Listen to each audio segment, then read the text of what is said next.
What's up, everybody? Welcome to the Canes Insight Podcast Baseball Edition. We are here with Mr. Perfect himself, Javi Salas. A lot to talk about, some new portal additions, some portal additions on the way. A lot of action to watch. College baseball is hot right now. Whole lot to get into. Powered by Anajar and Levine, our friends. 1-800-747-3733 if you or someone you care about has been in an accident.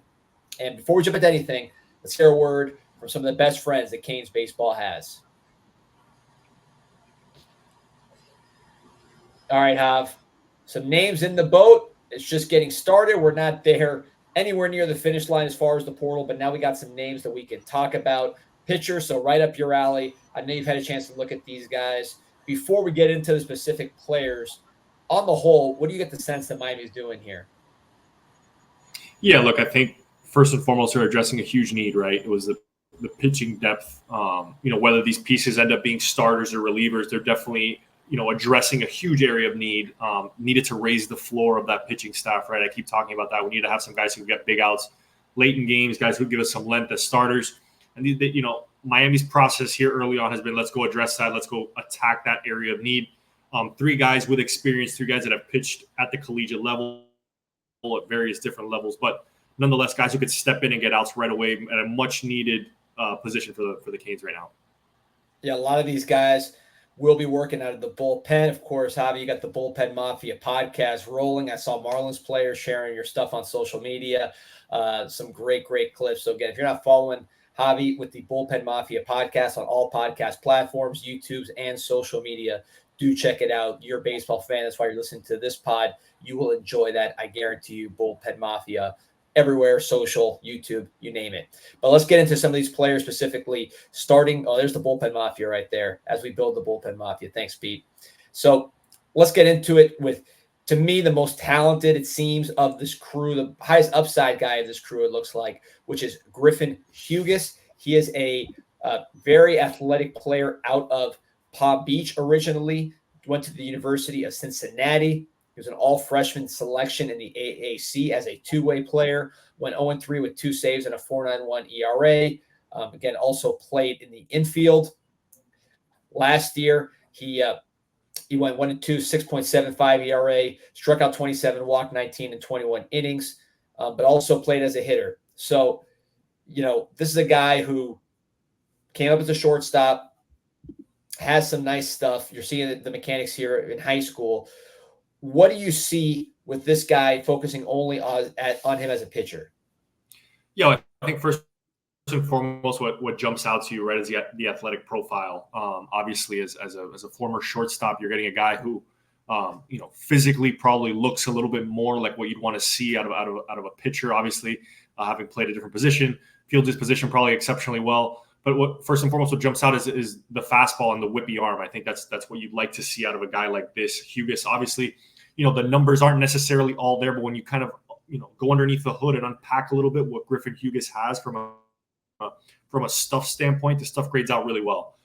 Good fastball, riding fastball. I know you and I have talked to some guys in the professional baseball ranks that really love his fastball. They say it plays up probably velocity-wise just because it has that length and spin rate. I don't know where he slots in. Again, this is one of those situations where you go and get a good player, and then he kind of tells you he charts his own course, right? So I like the addition of Griffin Hugus. Personally, I like the fact that he is a two-way guy. I think that adds a new dynamic to your pitching staff, right? You're not getting, pitcher-only kind of profiles. You're getting an athletic guy, has hit for himself before. Not sure if that's in the plans. We know last year he tapered that back a little bit, not as many plate appearances that he had his freshman year. But again, I look at the raw stuff, good breaking ball, whippy arm. That's what I really like to see out of my pitchers, especially in this day and age where guys are spinning that four-seam fastball more than ever. A guy who has a good fastball that grades out well at the professional level, obviously, brings up, like I said, the floor of your pitching staff. In terms of the breaking ball, I've heard he has a very strong curveball. You mentioned the rising fastball. How do those pitches work in combination when your fastball has got some late life up, and then you also have that really tough curveball? Yeah, so I think, you kind of categorize pitchers in 2 ways, guys who get outs left to right. So you're thinking like sinker, slider, sweeper, sinker sort of situation where that's kind of the group that I fell in. I threw a lot of sinkers, threw a lot of sliders. breaking away from the barrel. Hugus seems like a guy who's going to get outs up and down, that high fastball, that breaking ball coming right out of that chute, same tunnel.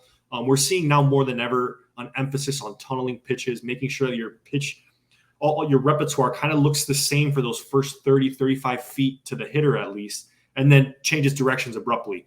And we're going to see Griffin Hugus. You mentioned that good breaking ball. It looks like he has really good tilt on it, up and down motion. He's going to get his outs vertically.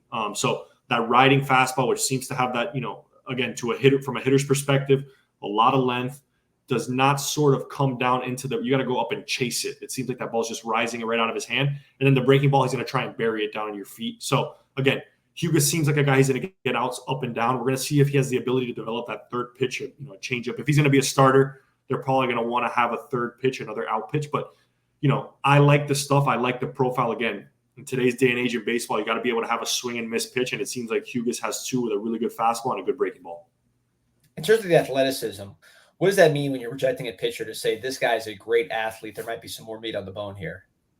Yeah, you kind of have room for growth, I think, with an athlete, right? I think when guys are traditionally only pitchers, it's a little bit difficult to sort of say that they're more of a finished product in this sense. I think Hugus probably hasn't developed as much as a pitcher because he hasn't had the time, trying to do both hitting and pitching. So I'd be really interested to see what the rest of his career looks like as a Miami Hurricane. Is he going to continue hitting? Is he going to be focused on pitching? We don't necessarily have the answers to that yet. But as an athlete, I can tell you, if you played shortstop, that's probably, it's similar to playing quarterback in football, right? You're the best athlete on the field. Hugus probably grades out, tremendous athletically. I'm sure he can run like the wind. He's probably really strong in the weight room. So if you allow him to just focus on pitching, sort of build his body up to either be a starter or reliever, we're going to see his body continually change. Now let's switch gears to somebody who's a little more developed, the most developed, I think, and probably ready-made of the three here. That is Will Smith out of Coastal Carolina, obviously coming from a strong program. Last year, 1-0, 5.12 ERA, but a 9.3, meaning .93 whip. Played in the Clemson Regional, struck out 27, walked only 6 in 19 in the third inning. So again, this is an older player. Pete, if you can't pull up this post here from the let's watch the YouTube here. Let's reference a post that Lance Roffers made, which if you haven't seen that on the CanesInSight baseball message board, which I strongly recommend you guys check out because this is the best baseball discussion anywhere for the program. He really broke down some of the numbers here. And he said, kind of ignore the ERA. He's looking at Sierra SI ERA and just some of the numbers there. It was an elite 2.01 mark on the SI ERA. Again, you talk about the walk rates very low, the strikeout rate very high. A lot of fly balls left the park for Will Smith. You hope that will kind of go back to normal, and those fly balls will stay in the field a little more, bring that ERA down. He's going to be a fly ball pitcher, but you want those to stay in the park. So, I thought that was pretty interesting analysis, but luckily with Will Smith, we have a lot of video. He's got a nice long highlight reel. So, Javi, tell us what you're seeing with this player. Yeah, so you're getting a guy from Coastal Carolina. Coastal's been, on a really nice trajectory the last decade or so, a really strong baseball program.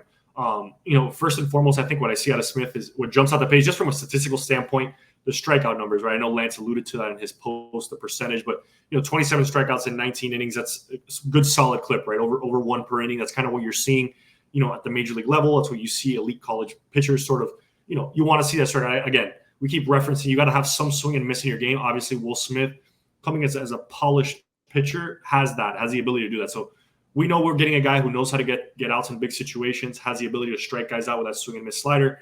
And then you get a guy who you don't necessarily know where he's going to slot in, right? Can that swing and miss play as a starter? We're not necessarily sure, but it's a good arm to have. So I love this addition here by the staff. I think, again, immediately elevates whatever sort of role you put him in, right? If you put him in the middle relief, late inning role, he already excels because that was an area Miami really struggled. So, I look at the profile, experience, strikeout ability, and to Lance's point, obviously Lance is the best in the business. D, we've talked to Lance a whole bunch. Whenever Lance says something, it might as well be Bible, right? It's like good as gold when Lance gives you a nugget like that. So, look, if we're going to start really looking at advanced analytics, again, keeping the ball in the yard is a huge sort of bogey for a pitcher. But if he can bring that down, that 5 or so ERA probably looks a lot better, right? It's like so many guys now are looking at like park adjusted pitching, all these different metrics you can really sort of get a deeper understanding of the kind of pitcher you're getting. So Was it a product of bad luck? There might have been some bad luck involved with Will Smith last year, giving up, being a little more susceptible to the long ball. But you hope that, with a rigorous program and maybe some tweaking of mechanical work and his repertoire, those home runs come down and those stats look a whole lot better. One thing that jumps out to me, and we're talking about analytics, just old-fashioned experience, right?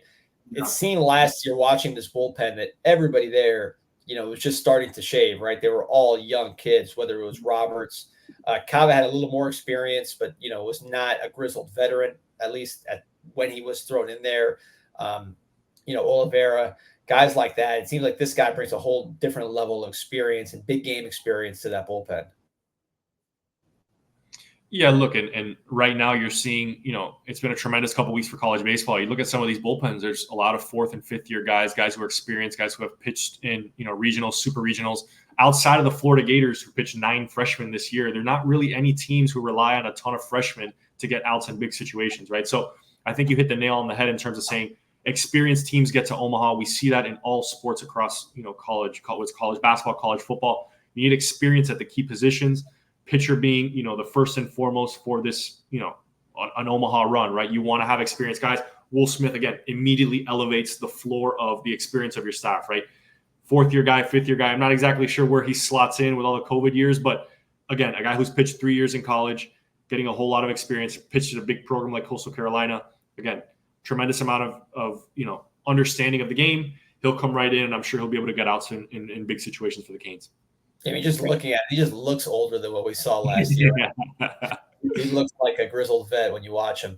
But, so obviously this is a big addition. Excited to see him. But was not the only addition to the room. Another guy who, is he a starter? Is he a bullpen guy? This time coming out of the Division II level, and that is Carson Fiser out of Davenport Division II. He was their ace.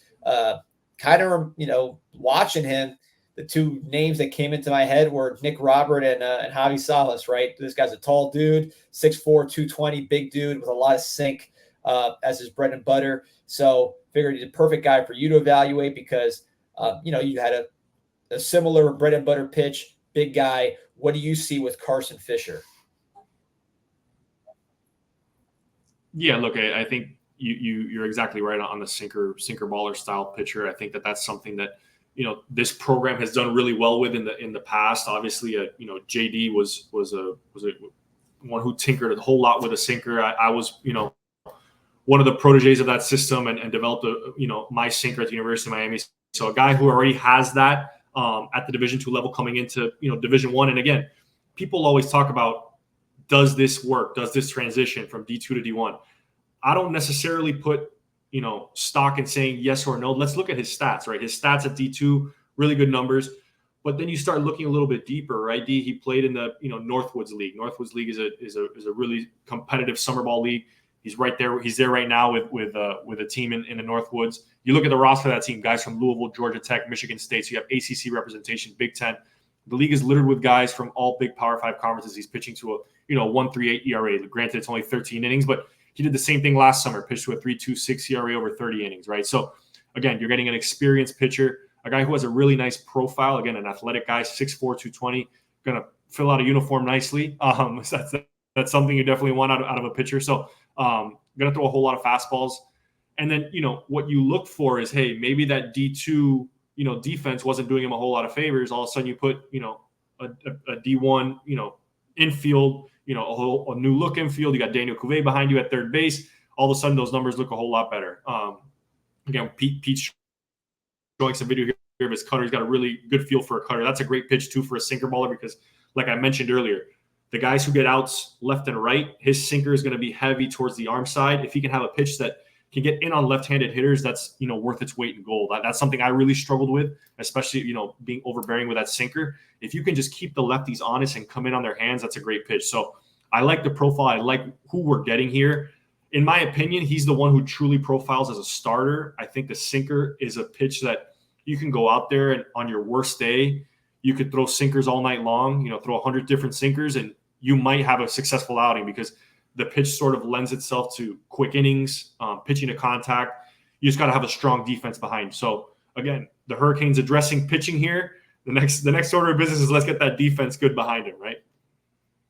No question, especially with a sinker ball pitcher. We got a lot of work to do on that front. We'll talk about that, but stay on the pitching staff for 1 second. You talk about Carson Fiser potentially maybe being a Crowther replacement, a Chestnut replacement, maybe being that midweek guy to really get you through and avoid some of the struggles you had this past year. Interesting comments from JT Arteaga. JD said, Miles Caba, you don't know, he's older. If he gets drafted, even if it's lower, he might go, but he's in the mix. He hasn't entered the portal. So let's say Caba comes back. Nick Robert and Walters, he's mentioning both of those guys as potential starters. Said that Robert, obviously with a similar profile, the sinker ball profiles as a starter. You said that all year. And then Walters, they're working on a third pitch for him, and they shut him down at the end of the year, not because he was hurt, but for precautionary reasons. Interesting comments. How do you see those guys kind of fitting in with the names we're talking about? Yeah, I think, obviously I've kind of been a Nick Robert starter stand for the majority of the season. I think he got thrust into a bullpen role more out of necessity than anything. I think, in a perfect year, Nick Robert slots in as your midweek guy, and as the season progresses, maybe finds his way into the weekend rotation, but again, gets like 6 or 7 starts in a midweek role, ability to sort of develop his repertoire, understand how to be a starting pitcher, and then move on to a big sophomore season. You see a big jump there. Again, I think he has the ability to be a really good starting pitcher. That's sinker baller. Again, I'm a sinker baller, so I have a natural inclination to these guys. It's just a great pitch to have, especially as you're starting. Like I mentioned, you can really rely on it to sort of take you out of some ugly situations. But interesting about the Walters comp as a starter, I love his profile as a reliever. I think, like JD mentioned, developing that third pitch is really going to be key for him. We saw him with some nasty stuff when he was right this year. You know what I mean? When he had the ability to come in, he was rested in clean innings. Fastball, 94 plus, wipeout slider. The big equalizer is once you get into that starting, rotation, can you throw a changeup for strikes? Can you keep hitters off balance second and third time through the order? So it's not just that first time where you can, blow it out with fastballs and sliders. You have to show them something else. You have to add a new wrinkle to, these at-bats, make them adjust. So can he do that? He certainly will have the time. He'll have all summer and fall. We'll see how that progresses. Again, D, it's an interesting situation here because we don't necessarily have anyone penciled back as starters, right? This might be one of the first times, in recent memory where I can say there might be 3 new starters, maybe 4 if you include the midweek. You lose Gage Zeal, Rafe and Herrick are sort of, up in the air. We're not really sure what their status is, but you got a lot to replace, right? You got a lot of arms. You're gonna, go into this fall, and it's gonna be a really competitive sort of fall to see, hey, where do guys slot in? And then you have question marks of like Miles Caba, is he gonna get drafted? A guy who's had, 2 Tommy Johns. Will he, sort of test the waters of pro ball? Because again, he is a little bit older, has had, 2 major arm injuries. If he does get a look at the next level, I'm sure that's something he's gonna give significant thought to. And also the arms in the high school class, right? I mean, these are guys that I don't think they're coming in to watch, if they do forego the professional route, whether it's, Laz Colero, Johnny King, Shields, who I heard is the least likely of the 3, talking to people. If you get those guys on campus, at least 1 or 2 of them, they're going to figure out this mix too, right?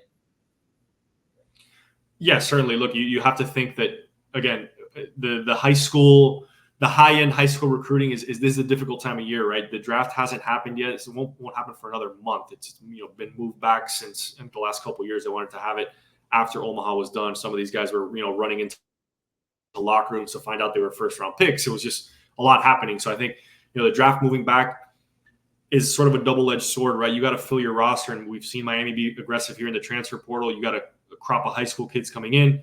You got high-end guys who might get drafted. So you have like 3 different areas you really have to monitor. You got to have your ears to the ground and understand, what your roster is going to look like. Hey, today's June 12th. It might look a whole lot different on July 14th when the first-year player draft happens. So, obviously the 3-headed monster you just mentioned from the high school ranks, those guys getting on campus would be massive for the Canes. I think immediately one of those 3 probably slots in the weekend rotation, right? I mean, you're probably thinking those are going to be impact guys in some capacity right away. But look, I think if I'm on the outside looking in and I'm looking for a place to go, the University of Miami is in a really good situation where there's a lot of opportunity. There's a lot of open spots. There's not a lot of guys necessarily penciled into those spots right now. I mean, we have a broad brush idea pie in the sky, like looking down and saying, hey, we may want to slot these guys in as starters. But right now it's kind of a blank canvas, blank slate where, there's a ton of opportunity and a ton of room for this team to grow. Now, one area where this team really needs to grow is bats in the portal. So look, Marsh from Penn State is a start. I think he's an upgrade over Costello, possibly even an upgrade over Villegas, but coming from the Big Ten, it's not a guarantee, and that's not going to be your main bullet as far as the bats they need to protect Cuvée. One thing about him, though, he's left-handed. It seems to me left-handed bats are a premium. Watching the College World Series, the tournament, and the teams heading to the College World Series, hard to ignore there's some powerful left-handed bats in that mix. James Tibbs, guys like that. At the college level where you have so many righties throwing fastballs, how important is it to have true left-handed studs in your lineup?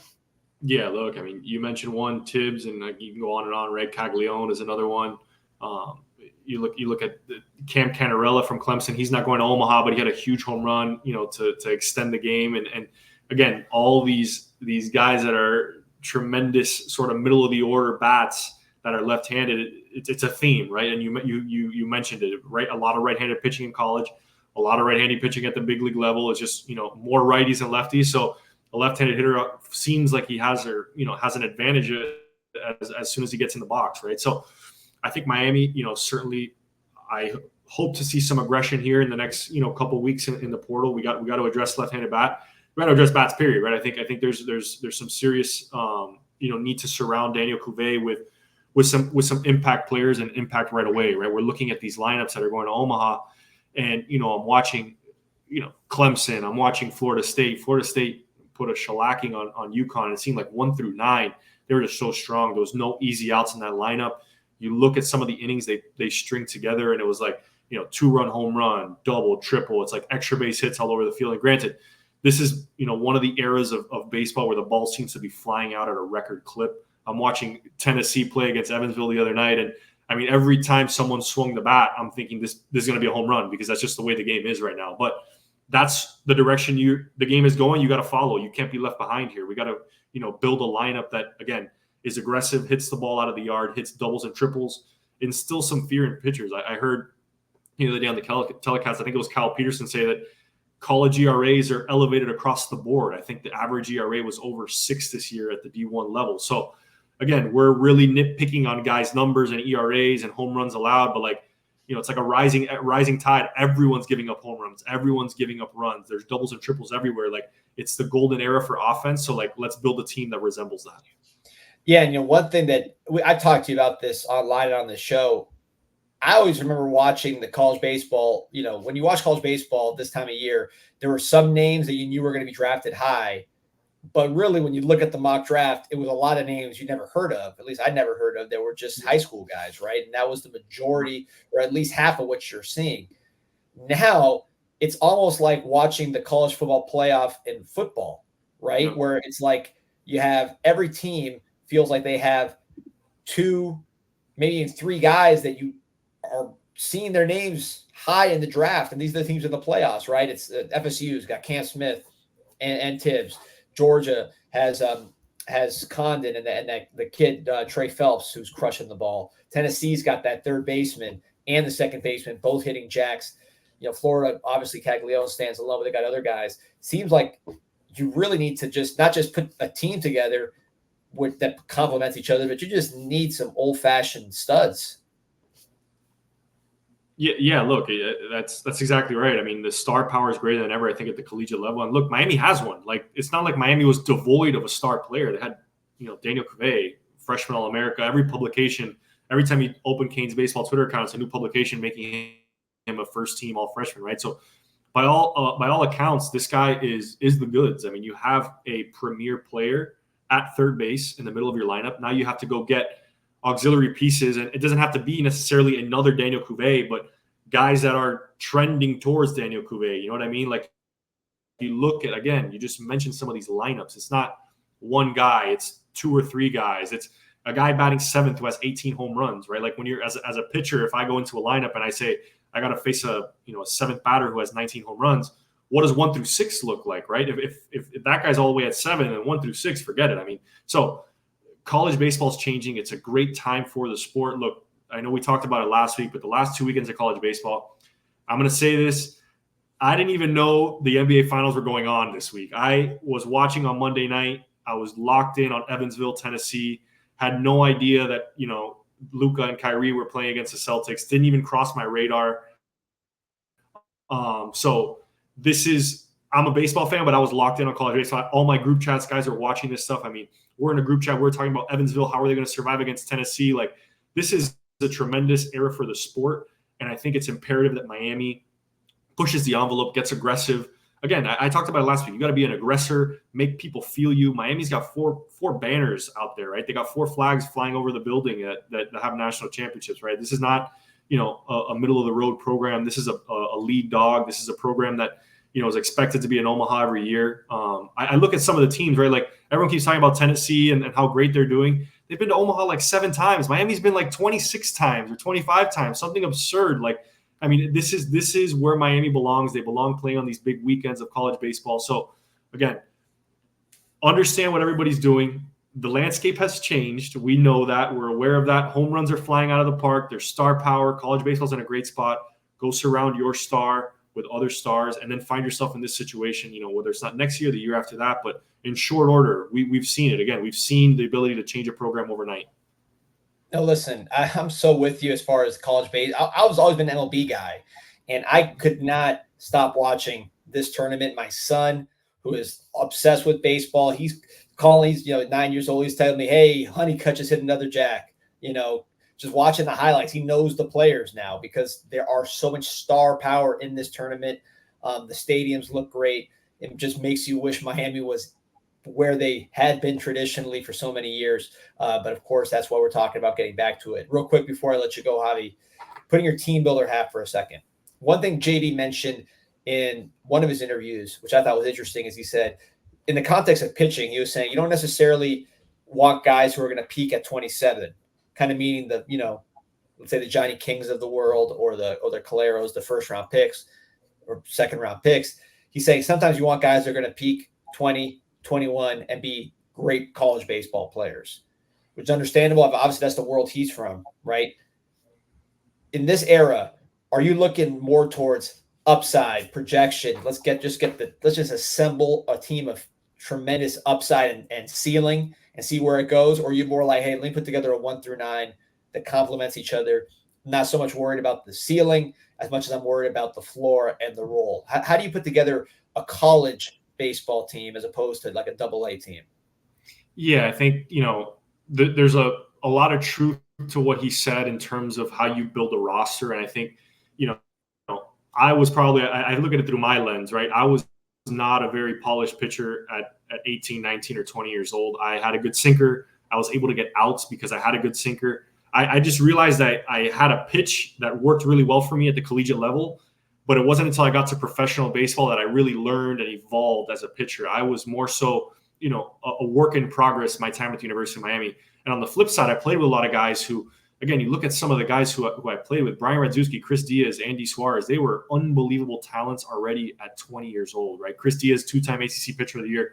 Brian Radzewski, one of the all-time leaders in wins at Miami. So these guys are ready to play at 18 years old. And I think that's where the fine line of college baseball exists, right, is how do you mix and match a roster with, hey, I got, a couple guys that are sort of waiting in the wings developing, but at the same time, I have experienced, 21 and 22-year-olds that have sort of hit their ceiling. They are what they are, and I'm going to get the best out of them in this particular era. I think Jay Johnson had some interesting quotes about roster construction. We're seeing college coaches across the country dealing with this where, as 4 or 5 years ago when the transfer portal didn't exist, you kind of had a runway with some guys and you could, hey, I could have a JV development team. And then I had my A team. Now it's like, you just need an A team of guys who are like ready to go. And they're usually juniors and seniors, and the freshmen kind of fall by the wayside. We're seeing, LSU going through that, right? Like you mentioned it, some of their younger guys are getting, moving on to other places because they realize, hey, we might not play here for another couple of years because, the talent in front of me is so overwhelming, plus the transfer portal. So I mentioned the 3 different prongs. You got high school, you got college, you got the top of the, transfer portal. So it's like you got all these different areas, and you're trying to build a roster. And I think, for Miami right now, D, and putting my roster construction hat on, you got to build a roster around Daniel Cuvée this year, right? You have 1 year, there's 2 years, of this unbelievable hitter breaking all sorts of records at Miami. Like, you got to go all in and surround this guy with the best possible talent. And again, you want to make sure too that you have the high school pipeline. It's just it's not a messy field, but I think coaches are still trying to find their way.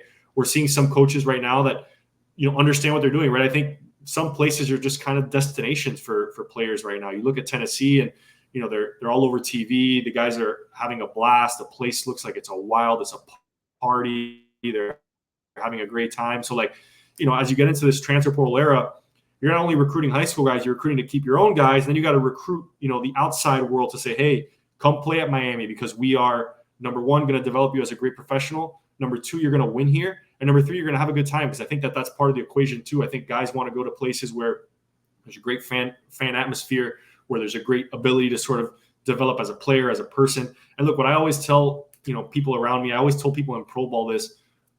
I went to a place where not only did I live there, but I was going to live there long term. Like, a lot of guys are going to, smaller college towns where you're not going to necessarily go back to Starkville, Mississippi. And no knock against Starkville, but you might go back there for alumni weekend. But once your life, phases out, you're not going to be in Starkville. So Miami's a great place because you have the alumni base. Everybody's here. You have a tremendous network. You have the ability to sort of reach out to anybody in Miami's web at any point, because most of us are here. So, again, Miami has a lot of different selling points. This is, again, a great time in college baseball. I keep saying that. I keep harping on it, but I really do believe that